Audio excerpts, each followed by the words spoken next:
Hello everyone, मैं Krishna Murari, learn English with Krishna Murari. मैं अभी ए और एन का प्रयोग बतलाने जा रहा हूँ। आर्टिकल ए और एन का प्रयोग किस वर्ड के आगे लगता है, सेंटेंस में कैसे ए और एन का प्रयोग करें। तो मैं आपको सबसे पहले बतलाने जा रहा हूँ कि ए और एन एक आर्टिकल है, वोवेल्स और consonant. A E I O U 5 vowels होते हैं और बाकी 21 कॉन्सोनेंट होते हैं।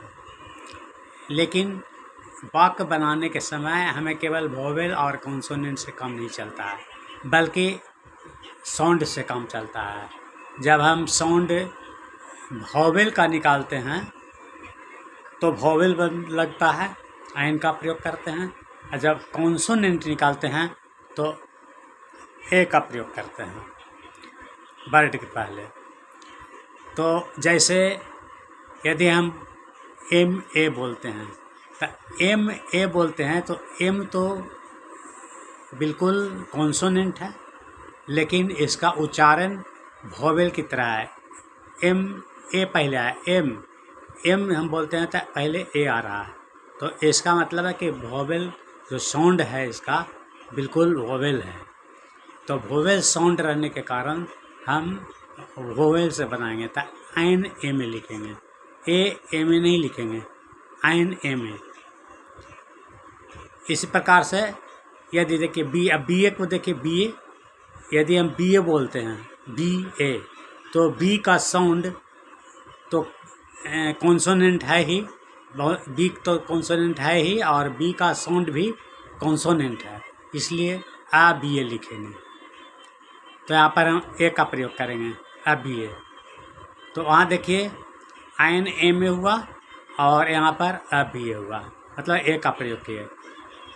तो इस प्रकार से साउंड के हिसाब से कॉन्सोनेंट और वोवेल्स का प्रयोग करते हैं। जैसे यदि हम कहते हैं कि यूरोप, जब हम यूरोप बोलते हैं तो ई लगता है वोवेल्स, ई वोवेल्स है, लेकिन जब हम इसका उपयोग करते हैं, यूरोप का स्पेलिंग होता है E U R O P E N, P E A N, European. तो जब हम यूरोपियन बोलते हैं E U R O P E A N, European, तो यहाँ पर ई बिल्कुल वोवेल्स है, लेकिन साउंड इसका कॉन्सोनेंट है। तो हम इसमें कॉन्सोनेंट का वोवेल्स का प्रयोग करेंगे, तो आ का प्रयोग करेंगे। तो जैसे मान लिया है कि कहते हैं कि Ram is a European, Ram एक यूरोपियन है, तो यहाँ Ram is a European, Ram एक यूरोपियन है। यदि हम बोलते हैं ऑनेस्ट, ऑनेस्ट, तो ऑनेस्ट बोलते हैं तो H O N E S T, H O N E S T honest होता है। ऑनेस्ट मीन्स ईमानदार। लेकिन जब हम इसके आगे हमको लगाना है वोवेल या कॉन्सोनेंट, तो यहाँ पर ऑनेस्ट कॉन्सोनेंट है, लेकिन उच्चारण वोवेल की तरह ऑनेस्ट। औ देखिए आ का प्रयोग हुआ, औ का प्रयोग हुआ, तो जब औ आ का प्रयोग होता है तब वोवेल प्रतीत होता है कि वोवेल वाक्य है। तो वोवेल वाक्य रहने के कारण हम इसमें एन का प्रयोग करेंगे, एन ऑनेस्ट।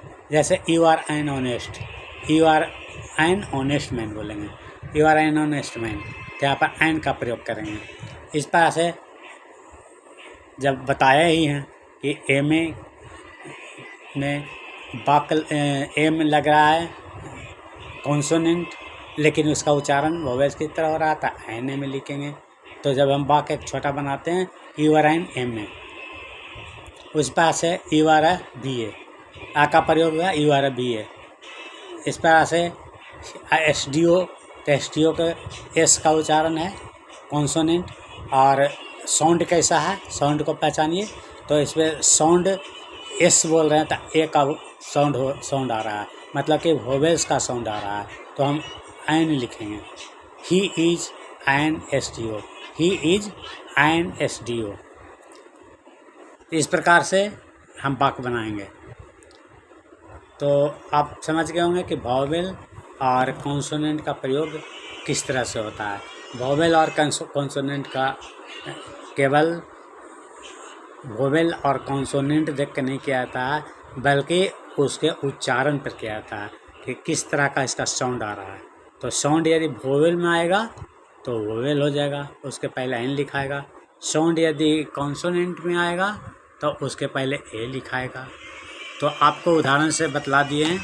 उदाहरण से a university an hour, an hour, a university an hour, an M A, a 1 rupees note.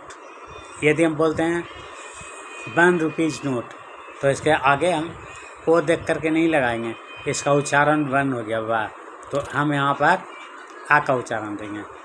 तो आ 1 रुपीज़ नोट, आ 1 रुपीज़ नोट।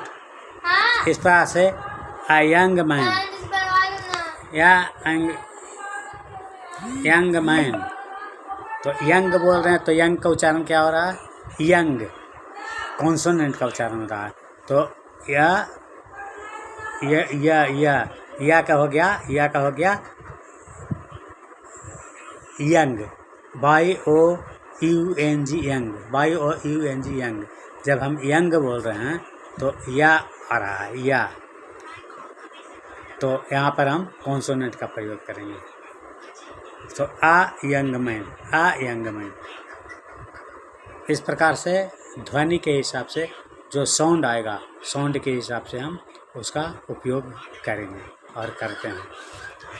तो यह ध्यान रहे कि जब भी वाक्य हम ए और एन का प्रयोग जहाँ पर करते हैं वर्ड के आगे, तो उसको हम कॉन्सोनेंट और वोवेल्स को देख लेंगे, और उससे सबसे ज़्यादा देखना होगा कि साउंड क्या बतला रहा है।